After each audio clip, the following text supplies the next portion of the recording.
Вы когда-нибудь задумывались, чего стоит город построить? Вот, например, как этот, который вы много раз видели за моей спиной. Или наоборот, город побольше или город поменьше.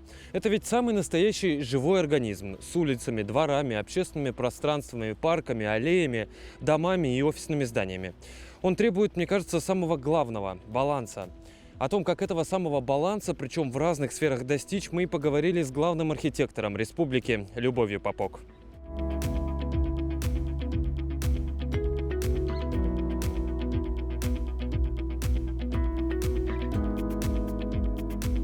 Мы застаем Любовь Александровну в ее рабочем кабинете в преддверии важного события – архитектурной премии ЕйГЭ. И хоть она признается, что зимние месяцы для архитектурно-строительной отрасли – это месяцы тишины, этой самой тишиной здесь и не пахнет. В Open Space кипит работа, а телефон руководителя буквально разрывается от звонков. Алло. Ага. Да, Фаркадин. Я зайду к вам, я сейчас как раз иду, скажу вам. Так, ладно. Премия премии, а текущую работу никто не отменял. Прямо из офиса мы отправляемся на один из строящихся объектов – территорию вокруг озера Сайсары. Площадь благоустройства здесь почти 45 гектаров. И хоть сейчас почти вся она запорошена снегом, уже совсем скоро здесь появятся променады, детские, спортивные площадки, пирсы и даже амфитеатры. Его реализовывали, как бы можно сказать, частями. Первая реализация была этапа, где мы вот сейчас мимо проезжали, буквально немножко пешеходного променада и, соответственно, велосипедная дорожка. Это было в рамках федерального проекта формирования комфортной городской среды как участник конкурса. И, конечно, так как это место самое популярное, конечно, перед республикой стал вопрос, что и перед городом Якутском, что необходимо благоустроить эту территорию. И здесь на самом деле несколько концепций. Самая первая концепция была разработана КБ «Стрелкой». На самом деле это очень здорово, что такие ведущие архитектурные бюро работали у нас на территории, поэтому практически концепция была сохранена, только немножко исправлена в рамках уже реализации нашей архитектурным бюро, база 14, и, соответственно, разработана проектно-сметная документация Русстройпроекта. И благодаря утвержденному мастер-плану, утвержденному президентом Российской Федерации, утвержденному мастер-плану города Якутска, у нас появилась такая возможность реализовать один из крупных общественных пространств. Слушайте, знаете, как красиво смотрится вот строящийся арктический центр, вот эта вся эклектика, если так можно, конечно, назвать. Да, здесь можно обратить внимание, что на самом деле, вот если рассматривать территорию, тут же еще рядом у нас известный 68-й квартал, который сейчас по нему разрабатывается мастер-план. Это вот те вот деревяшки, про которые мы говорим. Да. Ну, там достаточно большая территория, где как раз предполагается разместить межвузовский кампус, кинопавильон наш будущий. Кинопавильон тоже здесь будет? Да, конечно. Ничего себе. Также там достаточно большое общественное пространство планируется, земля Лунхо. И, соответственно, национальная библиотека также планируется в этом квартале. Ух ты! Да. То есть вот это все застроят, все полностью? Да, это достаточно креативный квартал, который изначально являлся ключевым проектом мастер-плана. Да. И, конечно же, наш замечательный арктический центр, филармония, является доминантой вообще всей территории, которая задает и высотность, и полностью всю архитектуру. И это очень здорово, что в параллели сейчас реализуются такие проекты. Панорама красивая, могу сказать. Я как человек мало что пока понимающий в архитектуре, надеюсь, вы меня больше в этом посвятите. Мне с эстетической точки зрения нравится, учитывая, что я здесь родился, вырос и совсем по другим пространствам гулял. Мне интересует, что вот это за теплое пространство. Давайте, мы можем туда пройти, посмотреть? Да, мы можем пройти. Там, хотя, скорее всего, темно, да? И, возможно, даже увидели нас и заперли. Значит, с той стороны. Нет, там не может быть. Они вас узнали, Любовь Александровна. Уже установили оборудование. Тут еще, конечно, почему мы еще не завершили работы. Здесь заказчик главстрой. Управление архитектуры является ГРБСом, то есть мы распределяем бюджет. И здесь, конечно, Оборудование установлено. Можно обратить внимание, что освещение еще неровно стоит. Но освещение нетипичное, кстати. Да, но при этом им необходимо завершить еще работы. Здесь также есть для маломобильного числа населения как раз оборудование. Здесь в основном зона отдыха. Ага. Вот мы сейчас стоим на территории, где зона отдыха. То есть это детская площадка, где можно посидеть, прогуляться. Если посмотреть в сторону Триумфа, то там как раз перед детьми Азим завершили проект, где более активные спортивные территории. Ну и, конечно, все завершается пешеходной зоной. И если в рабочем кабинете Любовь Попок больше напоминает стандартного чиновника, окруженного кипой бумаг, то здесь, на стройплощадке, проявляется ее творческая и профессиональная часть. Внимание буквально каждому уголку, каждой детали будущего проекта. А вслед за вниманием и замечания. И здесь я хочу обратить внимание, не по дизайн-проекту. Вот это. Да, перила не по дизайну, да, они совершенно не так выполнены. И когда обсуждали тогда именно понтонный мост, мы акцент сразу тогда делали. И проектировщик пообещал, что он предусмотрит и обошьют они. Я уж пройдусь, посмотрю тогда. Любовь Александровна, вы в своей стихии. Да. Я просто наблюдаю, как вы ловко между всеми этими кабелями лавируете. О, вы не знаете, где я еще была. А где вы еще? И на чердаке, и в подполье, и где, и в подвале. Где мы только не бываем. Вы так с азартом об этом говорите. Интересно же на самом деле.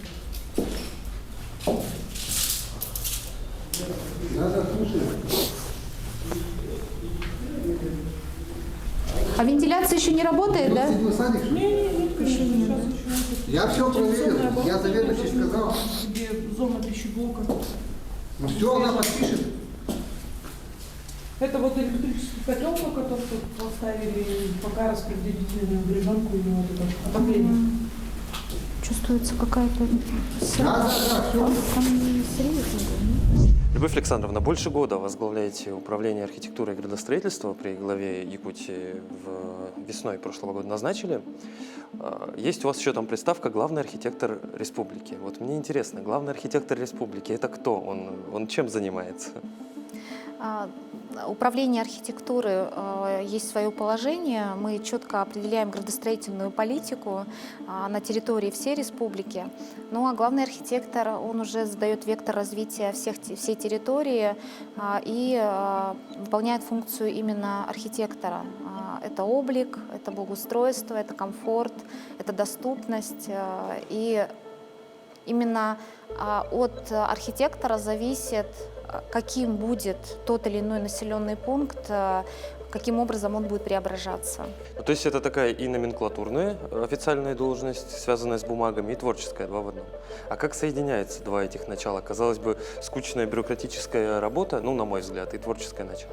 На самом деле это сложно, потому что все-таки архитектор – это личность творческая. Уже руководитель управления либо отдела архитектуры есть у нас в органах местного самоуправления архитекторы, целые отделы. Это более законодательная, определяющая регламенты, она более ограничена в своей работе. Но мне кажется, здесь надо уметь брать баланс определенный и где-то оставлять архитектора, а где-то все-таки включать непосредственно градостроителя, который реализует градостроительную политику. Я почему спрашиваю, вы так легко лавируете между вот этими всеми пеноблоками, я даже не знаю названия этих строительных элементов. Немножко странно вопрос прозвучит, а не было такого, я же девочка, ну какая стройка?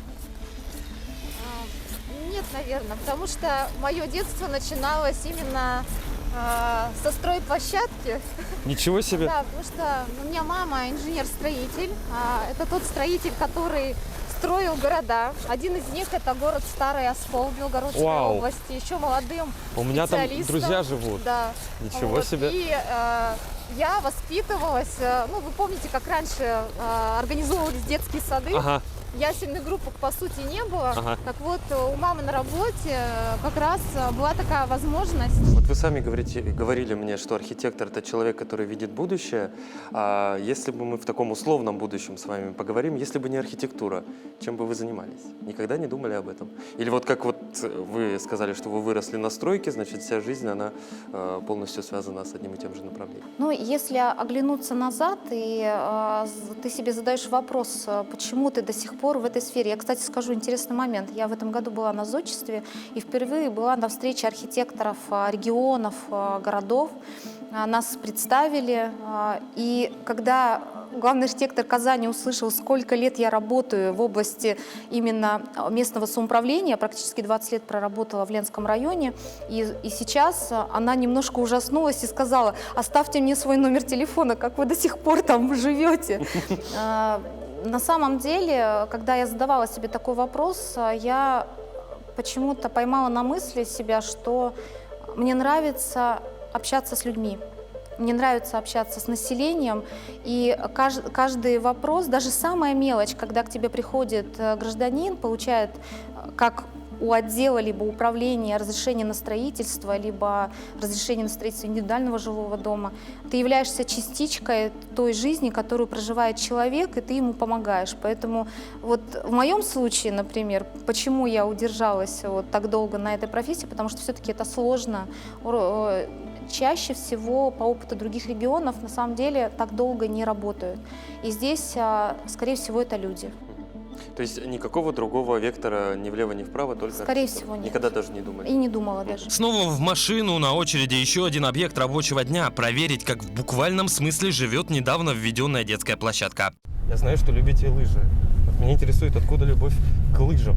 Достаточно же, не самый, так скажем, типичный вид спорта. Ну, во-первых, любопытство, да, это раз. И, соответственно, это любопытство, оно повлияло на... еще и возможность. Например, в том районе, в котором я проживала, это Ленский район, есть такая возможность, что значит, горные лыжи находятся прямо в городе, горнолыжная база. И, соответственно, еще там появилась возможность получать бесплатные тренировки. Да, это на самом деле очень отлично для массовости. Я, конечно, не могу сказать, что горные лыжи являются массовым спортом и должны стать. Это все-таки экстремальный спорт. Но вот такая возможность появилась. И еще ранее я пыталась встать на лыжи, но не смогла. И я помню в тот момент, у меня даже где-то в соцсетях есть эта фотография, когда я первый раз стала на лыжи, и тогда я помню, я себе сказала: если я не сейчас это не сделаю, то я не сделаю это никогда. Ну все, соответственно, все получилось, и я не знаю даже, как объяснить, но, во-первых, это возможность дышать свежим воздухом, это возможность получить какие-то эмоции, которые необходимы все-таки человеку в процессе работы и вообще в целом. Ну и вообще... А какое-то ощущение свободы дают лыжи? Да. Вот когда вот на огромной скорости летишь? Да. Особенно это как раз тот вид спорта, который необходимо преодолевать определенные какие-то для себя... Ты ставишь цели, нужно преодолеть. Потому что чем дальше ты идешь, тем страшновато же, да? И когда ты ее преодолеваешь, для себя какая-то маленькая победа, наверное. И это очень важно тоже. Это не перекликается с вашей текущей деятельностью? Скорее всего, да. Помогает? Я думаю, что да. То есть, можно сказать, что спорт как-то в этом плане помогает. Да. Пока есть время, удается обсудить и внешний облик столицы, и уделить внимание к другим городам нашей республики. Специфика города Якутска все-таки это, с одной стороны, плохая, это вытянутые наружу сети, да, которые, казалось бы, проблема, но, может быть, в этом надо искать идентичность какую-то, да, особенность нашего города. Просто единственное, что здесь необходимы какие-то нестандартные решения, очень интересные, когда, казалось бы, обычная труба может превратиться во что-то иное. Да, конечно, конечно. И, конечно, самая важная историческая территория, две, я бы для себя... Вот человек, все-таки я буду говорить как человек, который приехал, не жил в Якутске. Для меня очень важно, это проспект Ленина, где историческую застройку необходимо сохранить. Я понимаю, что объекты уже потихоньку становятся ветхими, аварийными, да, но высотность ее, вот, саму архитектуру необходимо сохранять, даже возводя новые объекты. Например, вот школа номер 1, которая сейчас реализуется, она как раз... Это вот советское наследие, да? да? Да, конечно. И, конечно, Залог, это вот мы говорим о старом городе, который тоже необходимо сохранять и, наоборот, подпитывать и дальше развивать. Все-таки история у города Якутска очень большая, глубокая, и здесь необходимо, конечно, сохранять. Но в остальном обычно это выполняется высотностью, благоустройством и, конечно, зелено-водным каркасом. А я, знаете, что вспомнил касательно арт-объектов, которые можно превратить в вот эти металлические трубы? Я сейчас, может, ошибусь, но в студии Артемия Лебедева разрабатывала мастер-план.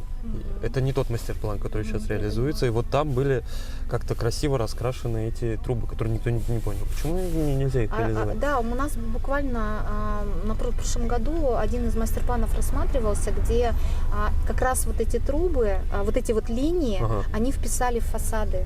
И на самом деле, да, имеется в виду, что вот идет линия трубы определенного цвета, и на фасаде повторяются вот эти вот элементы. Ух ты. И на самом деле, да, это как раз те приемы, которые архитекторы применяют в случае, если на самом деле невозможно как-то по-другому решить вопрос. Потому что, конечно, эксплуатация инженерных сетей в городе Якутске сложна, потому что все-таки мы находимся на сети озер, вечная мерзлота. Ну, тут очень много таких аспектов, которые необходимо тоже. Но я все-таки за то, чтобы сети убрать под землю, да, потому что на самом деле, когда я начинала работать в 2023 году, и мне пришлось вникнуть в свод правил по вечно мерзлым грунтам, я для себя почему-то четко поняла, что это возможно, но это дорого, потому что для того, чтобы убрать их под землю, необходимо все-таки предусматривать лотки, необходимо предусматривать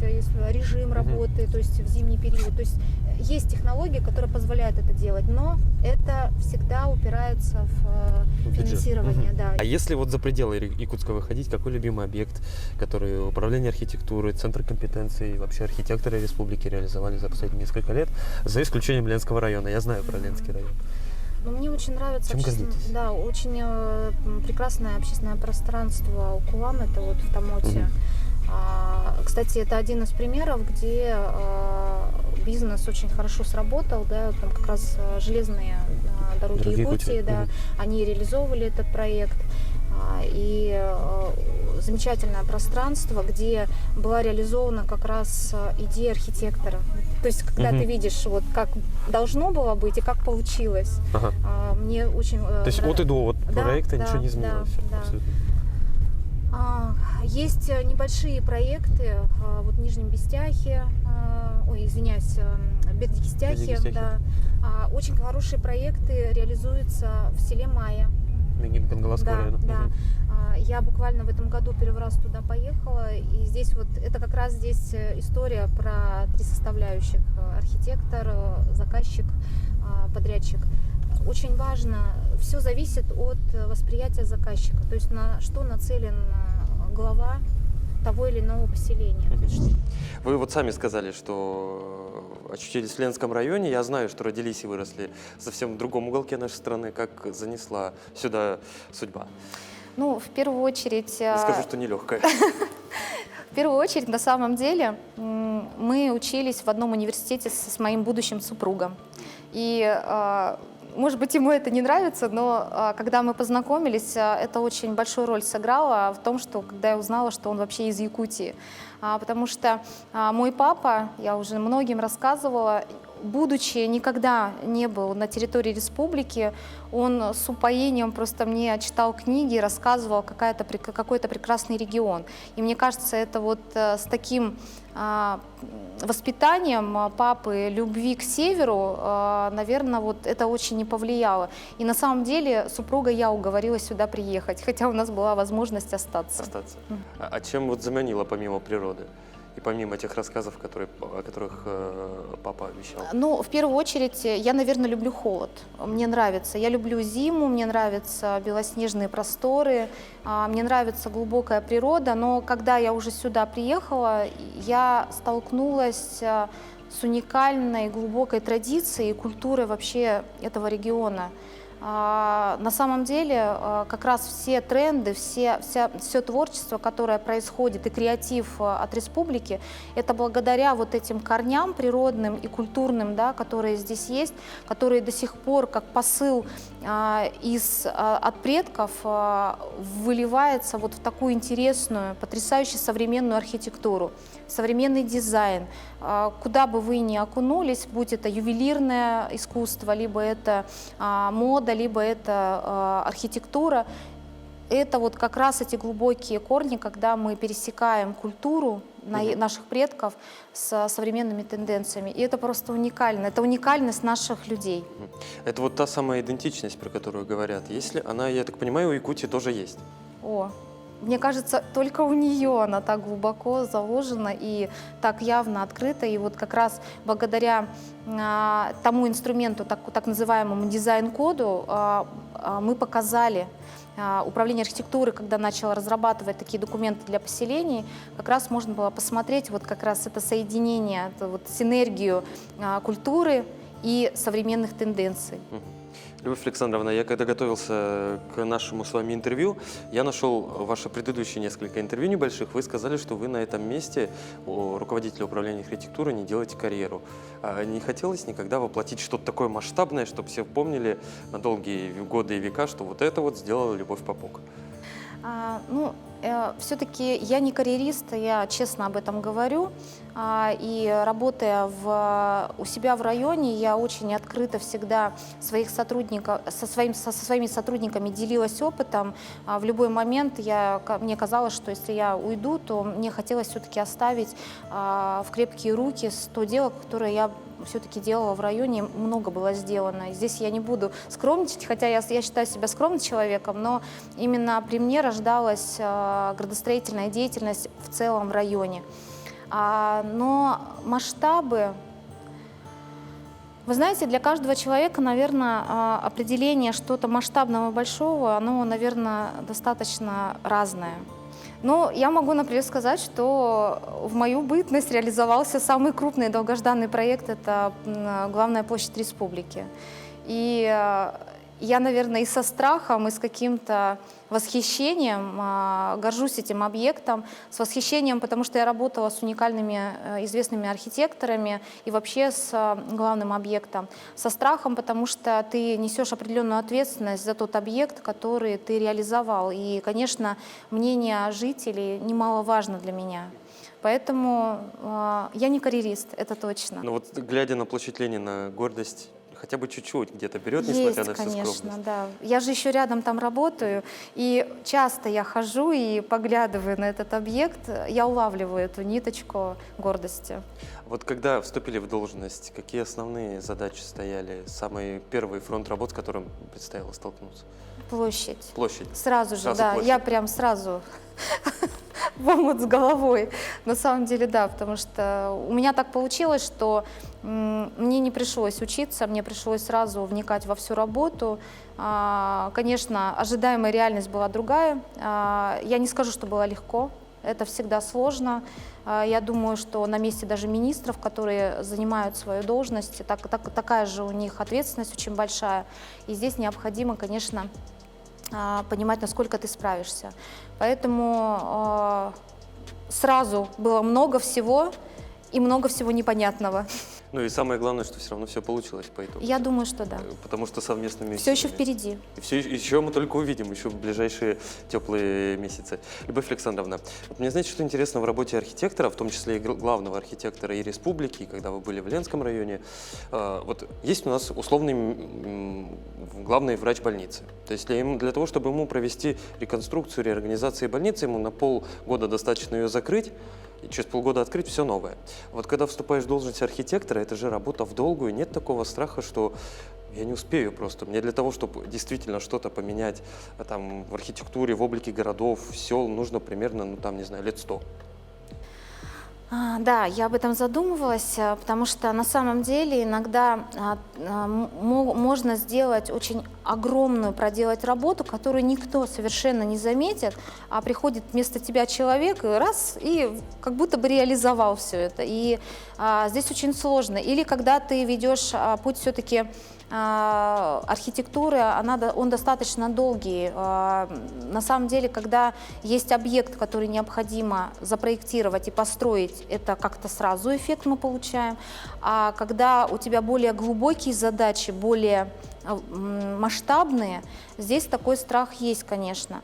Но мне кажется, опять же, возвращаясь к личности, то я всегда относила себя к людям, которые считают, что мы должны заложить тот фундамент, необходимый для того, чтобы будущее поколение могло реализовать. И не важно, что это будет незаметно. Ну, по крайней мере, для меня это точно. Вот поверьте мне, я никогда не ловила себя на мысли, что вот кто-то мою работу не заметит, да.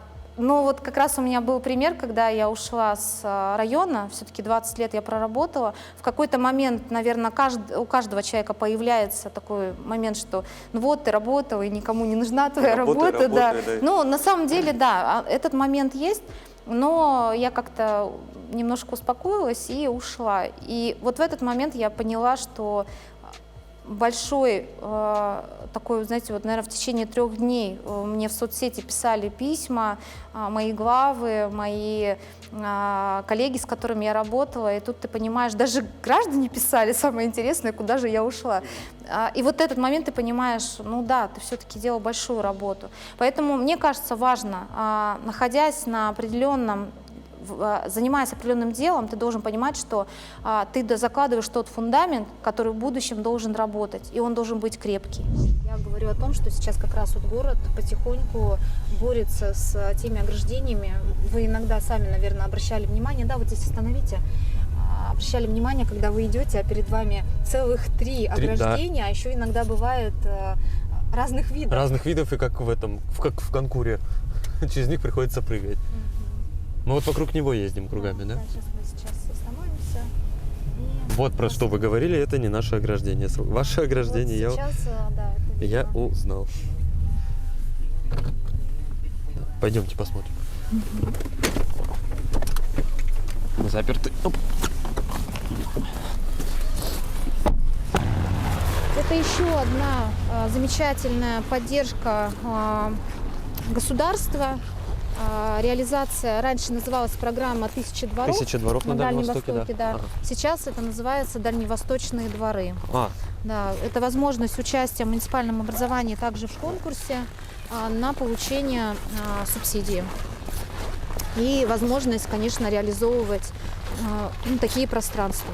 Потому что все-таки действительно наши дворовые территории не совсем функциональные, не совсем благоустроенные, и появляется такая замечательная возможность. Вау. Даже настолько проработано. Ну, вопросы есть. Вопросы есть, да. Да. Здравствуйте. Здесь у нас появляются обязательно безопасное покрытие. Его совсем немножко все-таки видно, вот частично. Я попробую покопать. Да. Это мы говорим о безопасном, Что-то прорезиненное, да? Безопасном покрытии. Это многофункциональное детское оборудование. Это возможность занятия спортом. Ага. То, что оздоравливает и наших жителей, и, конечно, делает их среду более эстетичной, да. А это уже мы говорим о следующем этапе, это о качестве. Скорее всего, не эксплуатация, а качество, потому что все-таки объект новый. То есть, получается, исходя из ваших слов, то, что я для себя уточнил, так скажем, архитектура – это марафон. Это не спринтерская гонка, правильно? Я думаю, что да.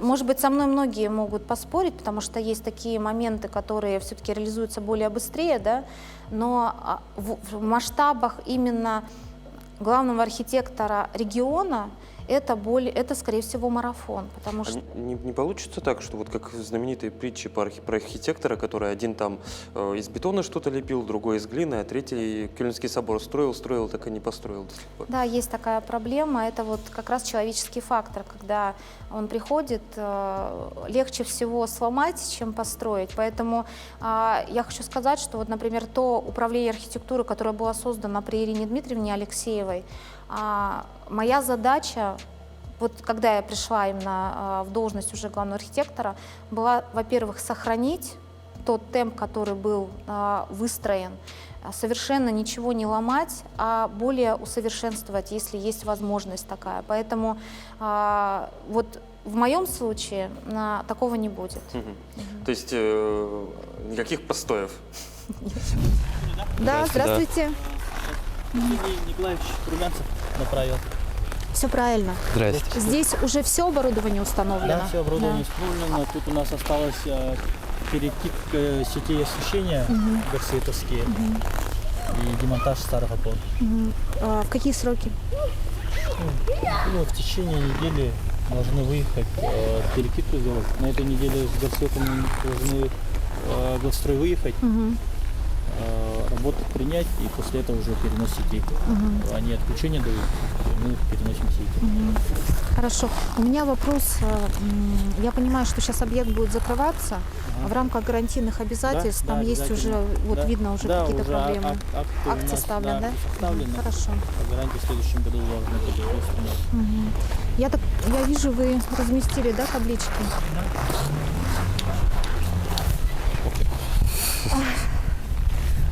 Вот у меня вопрос. Так.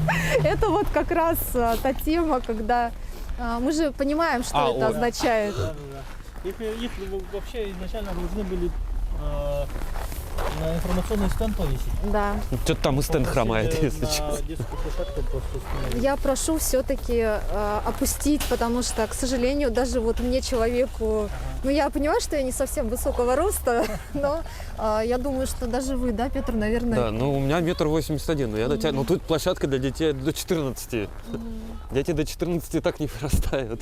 Ну, здесь должна быть возможность все-таки прочитать. Конечно, Поэтому я вот единственное хочу обратить тоже на это внимание. Это тоже, вот мы, смотрите, на втором объекте, это про доступную среду, Ага, которая это я понимаю. немаловажная, она необходима в обязательном порядке. Ну, учтена. придется, видимо, сделать ее действительно доступной. Ну, я думаю, да, просто, здесь Переделать. опустят вниз просто, и всем станет все понятно. Хорошо, все, мы посмотрели, тогда сроки примерно. До конца следующей недели, наверное, уже свет подключат. Хорошо. Те объекты, которые завершаются, нам нужно, чтобы нам сообщали информацию, чтобы мы уже приезжали и также участвовали в приемке. Хорошо. Ну, у нас предварительно уже приемка везде во всех объектах была. А там, где еще, есть же дворовые территории, где еще оборудование не все установлено. На Северной. Да. Там какие сроки? Там в течение 2 недель примерно где-то так будет. Ну, до конца декабря. Да, до конца Я знаю, декабря. что все на болтах, да, то есть это не бетонные работы. Да. Хорошо. Все, спасибо большое. Главное, До чтобы свидания. детям нравилось. Ну, мы видим, дети. Как площадка, нравится? Да, нравится. Часто где-то тут живете? Ну, он тут живет. А что нравится больше всего? Вот эта штучка. Вот эта штучка. Далее на очереди первый день архитектурной премии ЭйГэ. Любовь Александровна здесь выступает в качестве модератора одной из деловых сессий. В гостях ведущие архитекторы, строители, дизайнеры республики и страны. Вот мне, кстати, всегда было интересно, Любовь Александровна, хрупкая женщина, достаточно скромная, тихая. Но вот, на мой взгляд, человек крайне милый, добрый. Нужно управлять огромной оравой строителей, подрядчиков, проектировщиков, по большей части все мужчины. Как удается их гонять так, чтобы они не срывали сроки? Даже не знаю. Ну, каждый случай индивидуальный, да. Мне кажется, здесь психология срабатывает. Ты просто изучаешь человека и думаешь, как дальше с ним работать. И где-то необходима мягкая сила, где-то необходима гибкость, а где-то необходим прям Сразу жесткий кнут. кулак, да, потому что по-другому не понимает. Поэтому главный архитектор — это еще и психолог. Мгм. А были такие случаи, когда буквально вот конфронтация между теми, кто исполняет, и вам пришлось там кулаком по столу стучать? Да, было такое. Не часто или уже по большей части слушают? Не могу сказать, что это часто. Все-таки мне люди встречаются более коммуницирующие. Здесь, я так понимаю, вот вы часто подводите к тому, что вы любите с людьми разговаривать. То есть конфликтов даже тут избегаем. Стараюсь избегать, потому что все-таки с человеком необходимо договориться, в первую очередь его выслушать, потому что иногда та сторона, которая тебе кажется, она не всегда является правильной. И здесь необходимо посмотреть с разных сторон, поэтому я сначала все-таки стараюсь поговорить, понять проблему, но уже исходя из того, какая ситуация, я уже принимаю решение. Кулак или улыбка.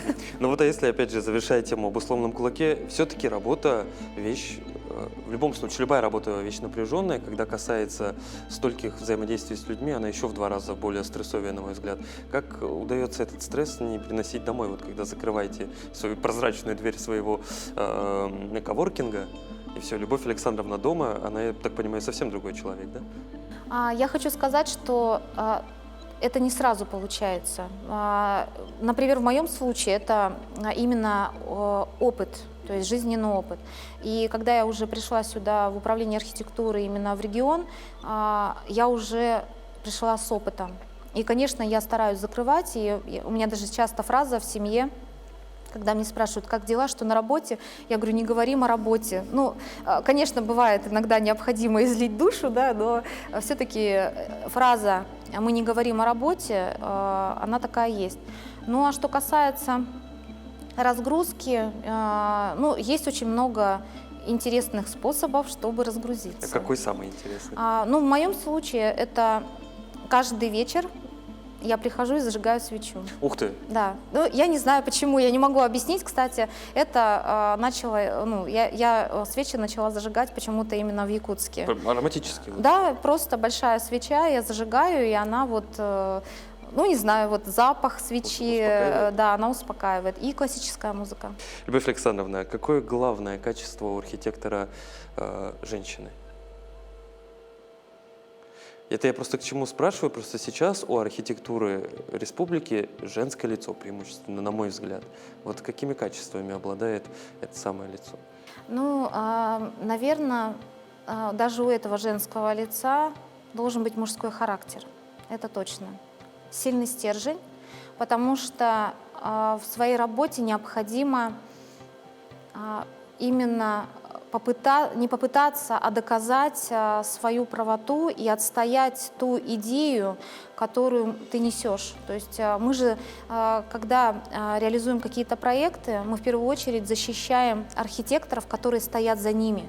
И иногда это очень сложно, потому что сейчас, особенно в мире соцсетей, люди пытаются, мы же вовлекаем их, и иногда люди забывают о том, что невозможно быть архитектором, невозможно быть врачом, не имея образования. И здесь важно, не развивая конфликт, отстоять ту идею, которую нес архитектор. Но для этого нужен мужской характер. Любовь Александровна, в заключение у меня для вас есть блиц. Там 3 вопроса, нужно стараться отвечать, не думая. Конечно, я могу вам дать 3-5 секунд, но лучше, конечно, выдавать первое, что пришло в голову. Оглядываясь назад, что бы вы сказали Любовь Александровне Попок маленькой? Езжай на север. Езжай на север. А если в будущее опять же заглядывать? Что бы вы сказали Любовь Александровне, там, из условного 2060 года? Есть какое-то послание в будущее? Будь сильнее и будь настойчивее. Самый, наверное, мой любимый вопрос, который я очень хотел вам давно задать. Представьте, что у вас есть волшебная палочка, которая может всего один раз либо снести, либо преобразить одно единственное здание в республике. Какое это здание было бы? Либо снести, либо преобразовать. Можно разделить. Можно одно снести, можно одно преобразовать.